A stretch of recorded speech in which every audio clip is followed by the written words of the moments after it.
El contenido de este video documental toma como punto de partida el libro The Rise of the Fourth Reich, escrito por Jim Marrs. Quiero ser transparente desde el principio. Este proyecto no tiene intenciones políticas, ni de otro tipo más allá de explorar las ideas que propone el libro. Lo que van a escuchar es mi interpretación personal, mi voz y mi forma de ver las cosas.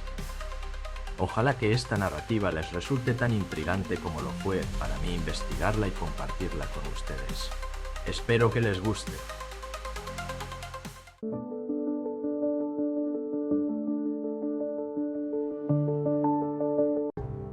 En el otoño de 1942, el sexto ejército alemán avanzaba prácticamente sin obstáculos por Ucrania, en Rusia. Sus objetivos eran Bakú y los ricos campos petrolíferos del Cáucaso. Con estas reservas de petróleo en su poder, Hitler planeaba girar hacia el sur y capturar el petróleo de Oriente Medio en una operación combinada con el asalto desde el norte de África del famoso Afrika Korps del mariscal de campo Erwin Rommel.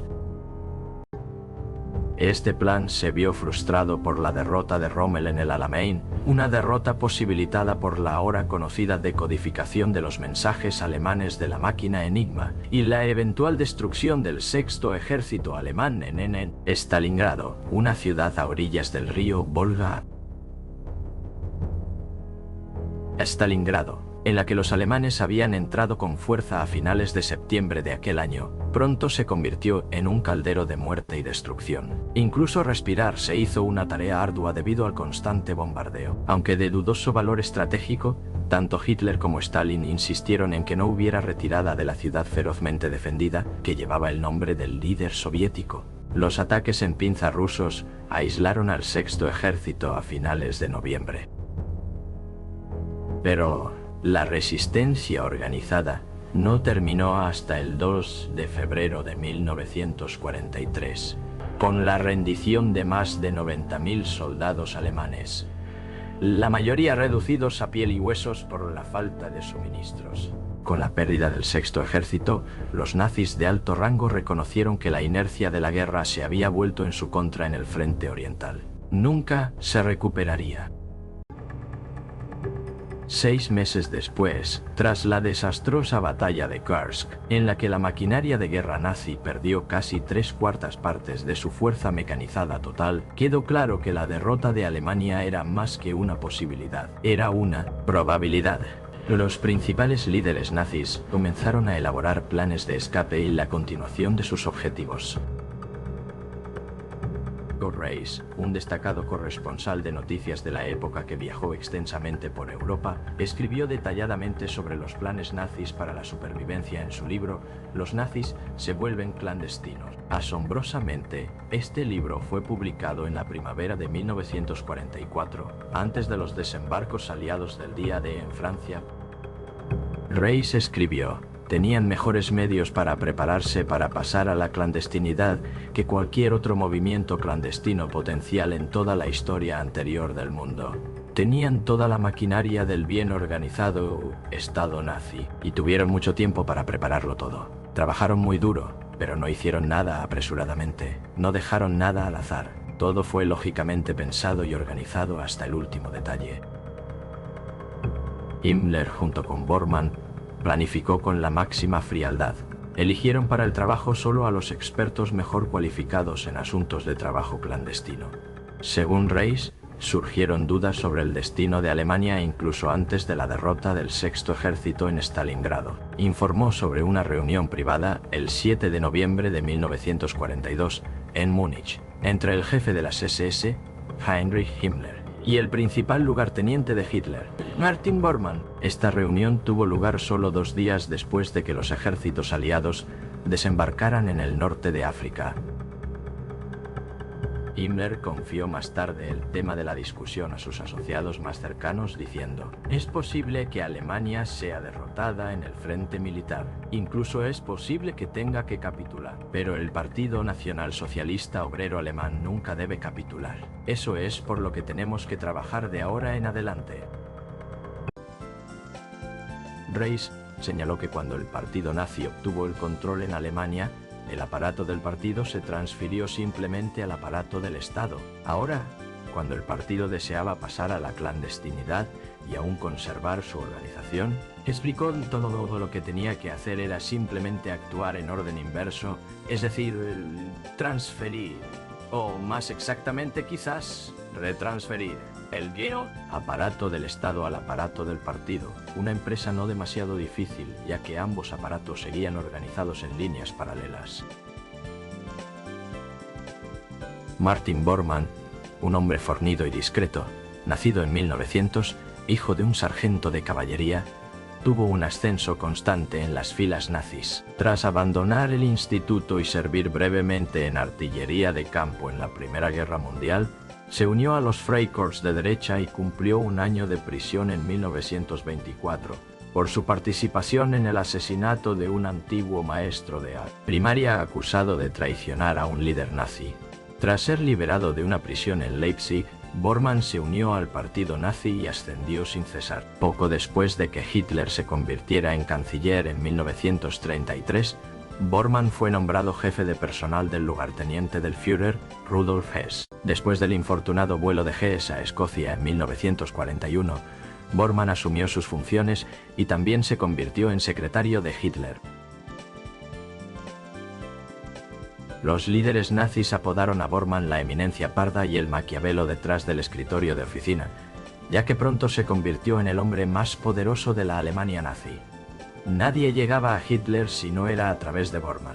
En 1943, Bormann obtuvo el control total tanto del partido nazi como de la economía alemana, incluida toda la tecnología de alto secreto. Ya designado para reemplazar a Hess como jefe del partido nazi, Bormann arrebató el control económico y político a Himmler, haciendo que Hitler prohibiera al jefe de las SS dar órdenes a los Gauleiter a través de sus comandantes de las SS DIS. Según Heinrich Hoffmann, fotógrafo personal de Hitler, este dijo una vez de Bormann: «Sé que es brutal, pero lo que emprende lo termina. Puedo confiar absolutamente en eso. Con su crueldad y brutalidad siempre se asegura de que se cumplan mis órdenes». Bormann reinó supremo.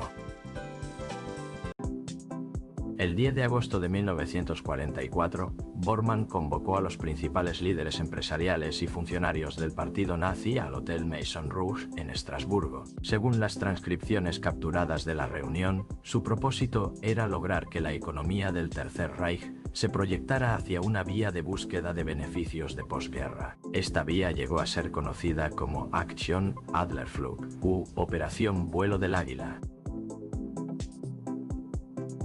No era ni más ni menos que la perpetuación del nacionalsocialismo a través de la fuga masiva de dinero, oro, acciones, bonos, patentes, derechos de autor e incluso especialistas técnicos fuera de Alemania. Un emisario de Bormann, el SS Obergruppenführer Dr. Scheidt, director de la firma industrial Ermadorf y Eschenberg Company, explicó el propósito de la reunión a un asistente. La industria alemana debe darse cuenta de que la guerra no puede ganar ahora, y debe tomar medidas para prepararse para una campaña comercial de posguerra, que con el tiempo asegurará el resurgimiento económico de Alemania.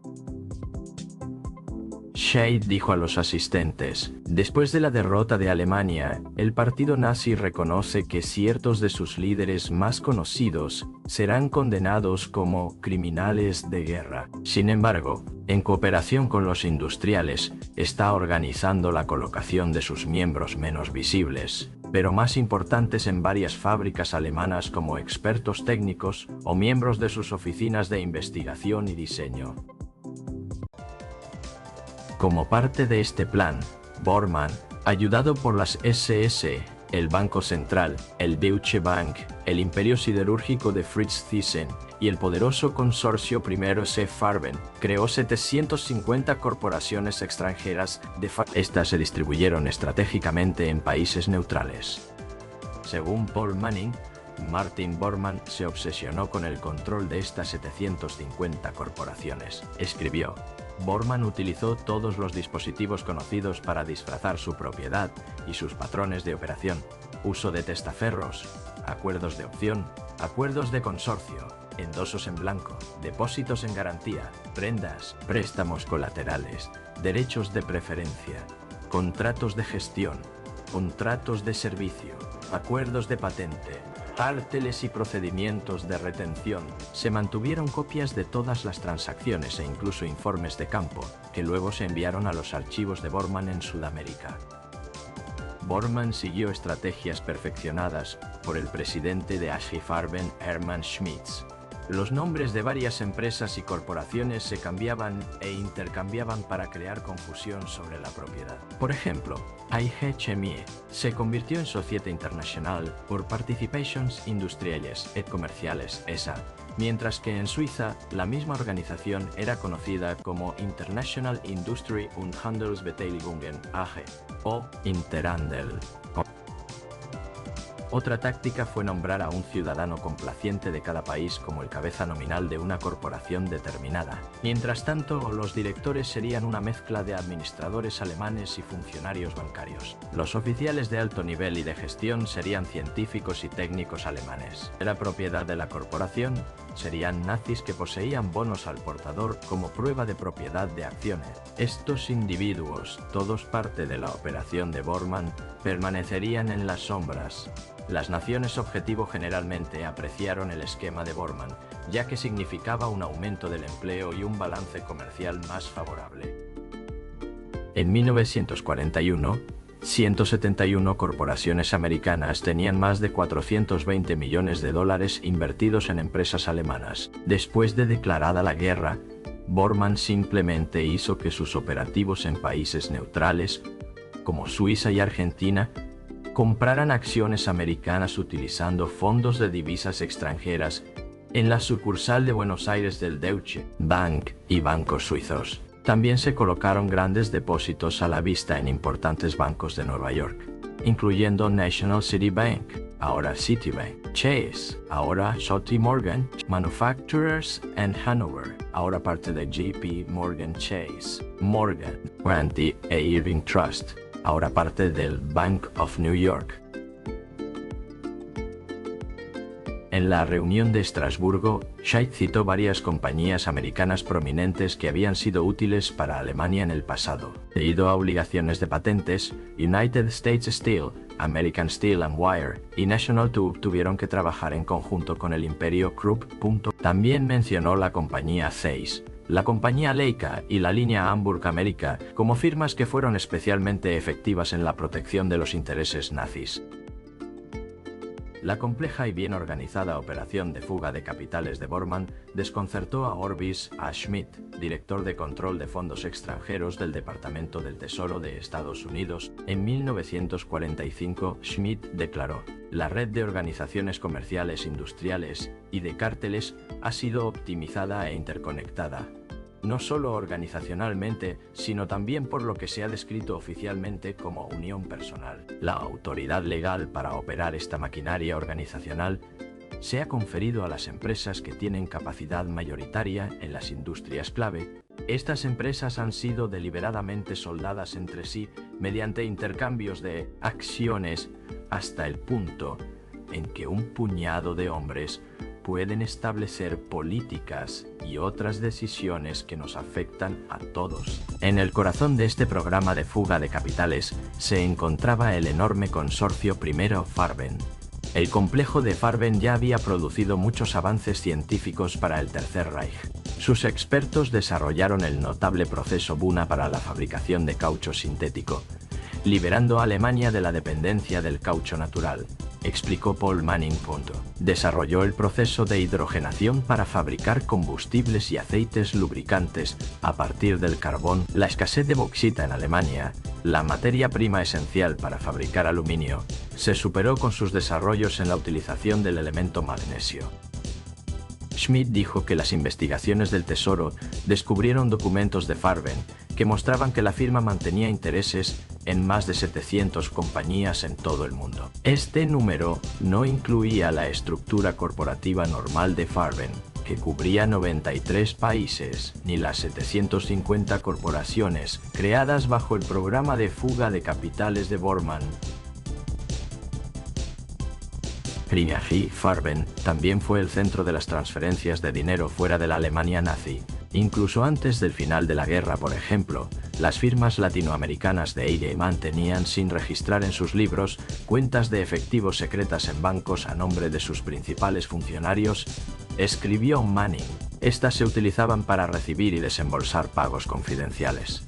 Las empresas que trataban con Farben querían este negocio, pero ciertamente no deseaban que fuera conocido por las autoridades económicas británicas y estadounidenses. Las grandes combinaciones alemanas fueron las puntas de lanza de la penetración económica en otras repúblicas americanas. En el campo de las drogas y productos farmacéuticos, las compañías Bayer, Merck y Schering disfrutaban de un virtual monopolio. Las filiales de AG Farben tenían un control firme sobre el mercado de tintes y productos químicos. Empresas alemanas como Tubos Mannesmann, Ferrostal, AE y Siemens Schuckert desempeñaron un papel dominante en los campos de la construcción, la electricidad y la ingeniería. Las compañías navieras y, en algunas áreas, las aerolíneas alemanas estaban bien establecidas. La base para un imperio empresarial multinacional alemán estaba en su lugar. Durante la guerra, el Deutsche Bank coordinó las transacciones de oro nazi, comprando del Reichsbank, yendo en Turquía. Gran parte de este oro provino de víctimas de la persecución nazi. Llegó al Reichsbank en cajas y maletas, a veces marcadas con su lugar de origen, como Auschwitz o Lublin. Esta riqueza se amplió enormemente con el saqueo de la Europa ocupada, incluyendo millones en diversas divisas, platino, oro, quilates de diamantes y otras piedras preciosas, así como obras de arte. Según el libro Guinness de los récords mundiales, el mayor robo bancario sin resolver en la historia mundial fue la desaparición de todo el tesoro alemán al final de la guerra, pero estaba realmente sin resolver o simplemente encubierto al más alto nivel. Abs y Schmitz enseñaron a Bormann cómo proteger su riqueza, depositándola en bancos suizos. Bormann se aseguró de que, si bien el Reich permitía a los países ocupados seguir imprimiendo su propia moneda, los principales bancos comerciales de Alemania operaban con oro. Manning escribió: el oro, cualquiera que fuera su origen, se estampaba con sellos del Tercer Reich y se vendía periódicamente a los principales bancos suizos, así como al Banco Nacional Suizo. El dinero de las ventas de oro se dejaba entonces en depósito en varias cuentas numeradas para ser invertido en Suiza y en otros países neutrales, y en última instancia para mantener el aparato del partido de Bormann en el extranjero. Irónicamente, fue una ley aprobada en Suiza en 1934 la que preservó el botín nazi. La ley que prohibía la divulgación de los propietarios de cuentas bancarias privadas estaba inicialmente destinada a impedir que la Gestapo localizara los ahorros de los judíos alemanes. Hasta el día de hoy se ha utilizado para ocultar riqueza nazi. Hoy en día, muchas corporaciones americanas han seguido el ejemplo de Bormann depositando su dinero en bancos suizos.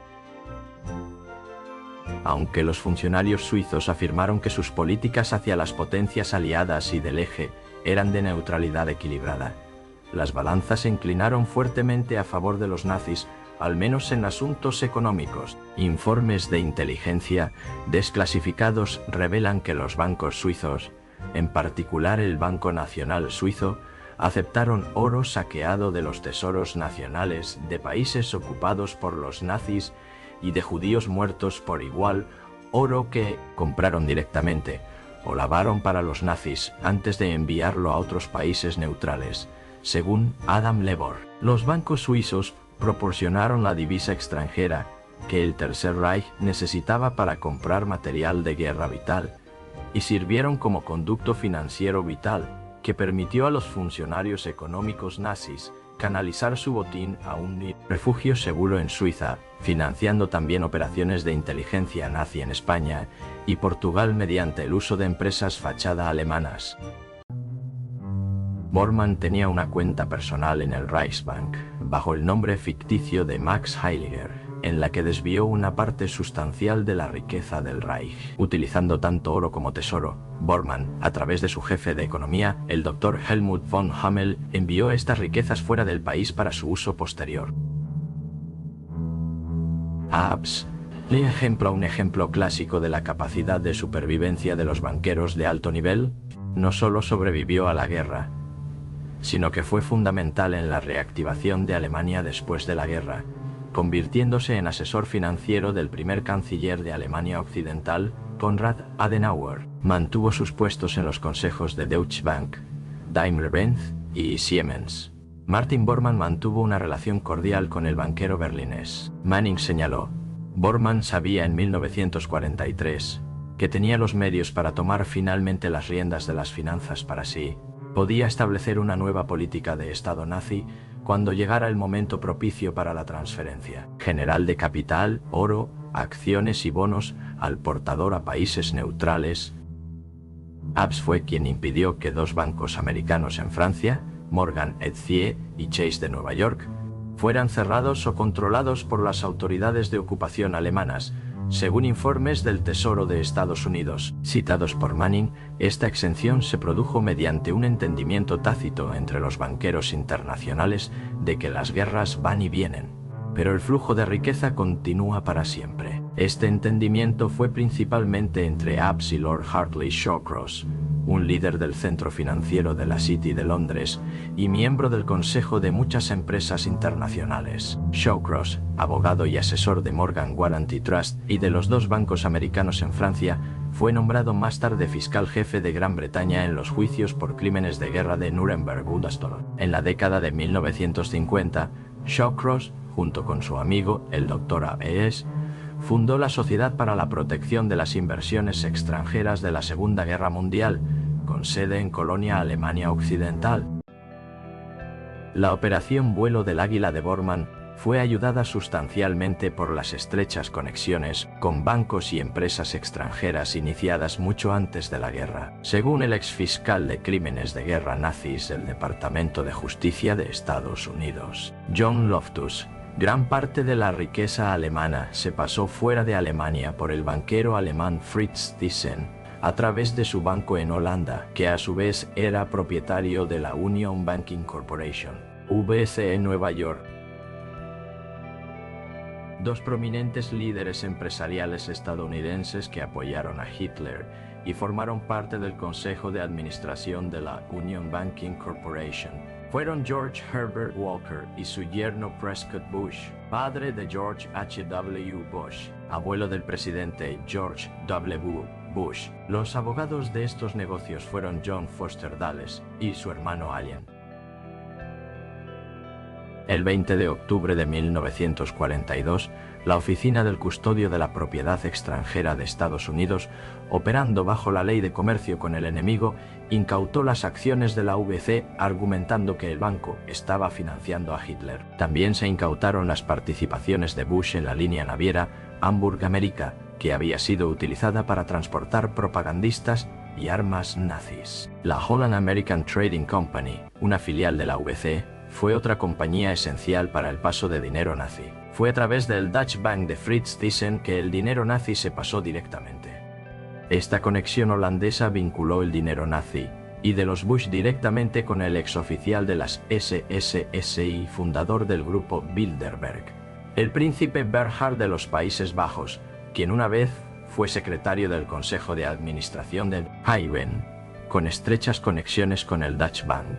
Loftus señaló: Thyssen no necesitaba cuentas bancarias extranjeras porque su familia poseía secretamente toda una cadena de bancos. No tuvo que transferir sus activos nazis al final de la Segunda Guerra Mundial. Todo lo que tuvo que hacer fue transferir los documentos de propiedad, acciones, bonos, escrituras y fideicomisos, de su banco en Berlín a través de su banco en Holanda a sus amigos americanos en Nueva York, Prescott Bush y Herbert Walker. Los socios de Thyssen en el crimen fueron el padre y el suegro de un futuro presidente de los Estados Unidos. El principal accionista de la UBC era E. Roland Harriman. Otro hijo, Averell Harriman, también tenía participaciones en la UBC. Fue nombrado embajador en la Unión Soviética por el presidente Roosevelt y participó en las principales conferencias de guerra. Ambos Harriman habían sido miembros de la sociedad secreta de Yale, Skull and Bones, y estaban estrechamente conectados con los globalistas en el Council on Foreign Relations. El 17 de noviembre de 1942, las autoridades de Estados Unidos también incautaron la Silesian American Corporation, administrada por Prescott Bush y su suegro George Herbert Walker, y acusaron a la firma de ser una compañía fachada nazi que suministraba carbón vital a Alemania. Pero según documentos gubernamentales que han salido a la luz recientemente y fueron publicados por el New Hampshire Gazette en 2003, el abuelo del presidente George W. Bush no logró desinvertir de más de una docena de relaciones con enemigos nacionales que continuaron hasta 1951. Los documentos recientemente publicados también mostraron que Bush y sus asociados intentaron rutinariamente ocultar sus actividades comerciales a los investigadores gubernamentales, y que tales tratos se llevaron a cabo a través de la Shandell, la firma bancaria privada de Nueva York Brown Brothers Harriman. Brown Brothers Harriman, el banco privado más antiguo de América, se formó en 1931. Después de la guerra, según el informe del Gazette, se incautaron un total de 18 activos adicionales de clientes relacionados con Brown Brothers Harriman, y la US bajo la ley de comercio con el enemigo, incluyendo varios que mostraban la continuación de una relación con la familia Thyssen. Después de las incautaciones iniciales de 1942, los registros también muestran que Bush y los Harriman realizaron negocios después de la guerra con empresas relacionadas que operaban o transferían activos a Suiza, Panamá, Argentina y Brasil. Todos ellos puntos críticos para la fuga de capitales nazis después de la rendición de Alemania en 1945. ¿Por qué Prescott Bush no fue procesado de manera más abierta y agresiva por sus tratos nazis? Esto puede deberse a que el patriarca Bush fue fundamental en la creación de la USO a finales de 1941. Después de todo, habría quedado muy mal durante la guerra procesar públicamente como activo nazi al hombre que ayudó a crear la USO, tan querido por los militares estadounidenses en todas las guerras posteriores. El historiador Edward Boswell dijo que la historia de Prescott Bush y Brown Brothers Harriman es una introducción a la verdadera historia de nuestro país, que expone los motivos de lucro detrás de nuestras políticas exteriores que se remontan a un siglo. La capacidad de Prescott Bush y los Harriman para enterrar sus pasados problemáticos también revela una colusión entre Wall Street y los medios de comunicación que existe hasta el día de hoy. Se rumoreó que las transcripciones del juicio de 1942 contra Prescott Bush fueron destruidas en el colapso del World Trade Center 7 el 11 de septiembre de 2001, que albergaba oficinas de la Comisión de Bolsa y Valores, SEC. La SEC admitió que se perdieron más de 7.000 expedientes judiciales con el edificio, incluyendo archivos sobre Enron y World.com. La conexión bancaria de Prescott Bush con los nazis no fue el único objeto de investigación de Estados Unidos. Durante la guerra, la Standard Oil, propiedad de los Rockefeller, también fue examinada por una serie de complejos acuerdos comerciales que resultaron en que la Alemania nazi recibiera gasolina que necesitaba desesperadamente. Ninguna de estas transacciones se hizo pública jamás, informó el periodista Charles Higham. Los detalles de ellas permanecieron enterrados en archivos clasificados durante más de 40 años. Sin embargo, se estableció que Standard Oil envió petróleo a la España fascista durante toda la Segunda Guerra Mundial, pagado por el dictador español Francisco Franco con fondos que habían sido desbloqueados por la Reserva Federal y pasados a la Alemania nazi desde las bóvedas del Banco de Inglaterra, el Banco de Francia y el Banco de Pagos Internacionales. Tales envíos a través de España a Hamburgo indirectamente, pero materialmente ayudaron al eje. Mientras los civiles y militares americanos sufrían restricciones por igual, más gasolina llegó a España que a los clientes domésticos, señaló Higham. Cuestionado al respecto por el New York Times, un portavoz del secretario de Estado de Estados Unidos, Cordell Hull, explicó que el petróleo provenía del Caribe, no de Estados Unidos. Lo que no se explicó fue que Standard Oil, bajo el liderazgo de William Stamps Farish, había cambiado tempranamente el país de registro de la flota de buques cisterna de Standard a Panamá. Higham afirmó que ambos jefes de Standard, Farish y Teagle, estaban fascinados por Alemania y eran asociados cercanos del presidente de IC Farben, Hermann Schmitz, la persona que autorizó el enmascaramiento del envío de Standard a través del registro panameño. Era entonces subsecretario de la Marina, James Finto Forrestal, también vicepresidente de General Aniline and Film, JF, una filial de Farben. Otro aspecto del programa de fuga de capitales de Bormann se refería a Hermann Schmitz, quien, como director del imperio siderúrgico de Thyssen, poseía compañías en la neutral Suecia, junto con otras firmas alemanas. Las empresas suecas de Schmitz construyeron barcos y transportaron carbón y coque. Un ejemplo adicional de inversión enmascarada fue el dinero pagado a la firma naviera sueca Rederi AB Skeppsbron, que recibió un préstamo garantizado alemán de $3 millones, en el que los buques fueron hipotecados al prestamista.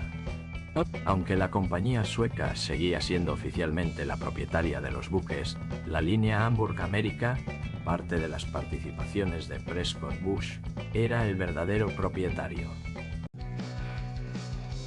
El fiscal nazi John Loftus declaró: "Ya es bastante malo que la familia Bush ayudara a recaudar el dinero para que Thyssen diera a Hitler su inicio en la década de 1920. Pero dar ayuda y consuelo al enemigo en tiempo de guerra es traición". El banco de los Bush ayudó a los Thyssen a fabricar el acero nazi que mató a soldados aliados.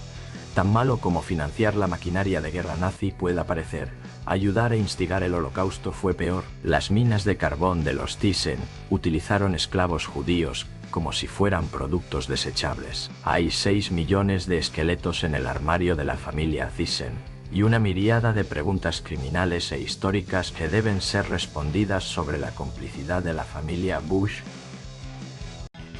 Junto con el deseo de crear una economía europea dirigida por los nazis, Martin Bormann y sus secuaces también elaboraron planes para crear una nueva generación de nacionalsocialistas, comenzando en Alemania pero con la vista puesta en otras naciones, que crearon Heimschulen, o escuelas en casa, para entrenar a jóvenes en técnicas de sabotaje y en cómo vivir y actuar en el extranjero. El plan cambió en 1943 para enfocarse en preparar trabajadores para el subterráneo de posguerra, no espías o saboteadores, ya que no esperaban ganar la guerra. Muchos miembros de las SS renunciaron aparentemente, pero mantuvieron en secreto su lealtad, un proceso llamado ship dipping. Reis escribió sobre la repentina desaparición de personalidades importantes, lo cual se volvió bastante aceptado en Alemania, pero que también se aplicó a un número mucho mayor de personas anónimas en los niveles inferiores del estrato nazi. Estas personalidades desconocidas podrían ser utilizadas por el movimiento clandestino, apareciendo de repente como antinazis con nuevos documentos. En 1944, Reis reflexionó sobre cuándo el programa de fuga de capitales daría frutos y los nazis volverían, estimando que tardaría 10 o 15 años en una especie de guerra relámpago subterránea. Su advertencia fue clara: no son las fuerzas relativas de los diferentes poderes las que deben cambiar, sino las relaciones de los seres humanos dentro de todos los países de este mundo. Si no ocurre, el movimiento clandestino nazi vivirá y florecerá. Con el tiempo se hará sentir mucho más allá de las fronteras de Alemania. Ciertamente se hará sentir en este país y ningún océano será lo suficientemente ancho como para detenerlo.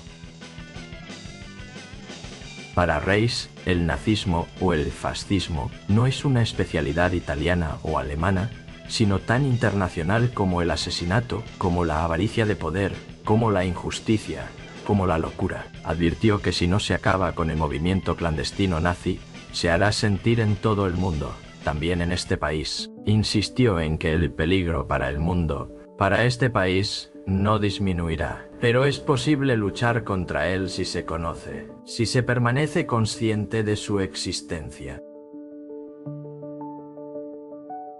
Armados con superciencia y tecnología, además del botín de Europa, para incluir quizás el tesoro de Salomón, los nazis y su ideología estaban bien posicionados para comenzar su cuarto Reich. La advertencia de Reis basada en la preparación meticulosa de un movimiento clandestino, respaldado por vastos recursos financieros y redes internacionales, resuena como un eco inquietante desde el final de la Segunda Guerra Mundial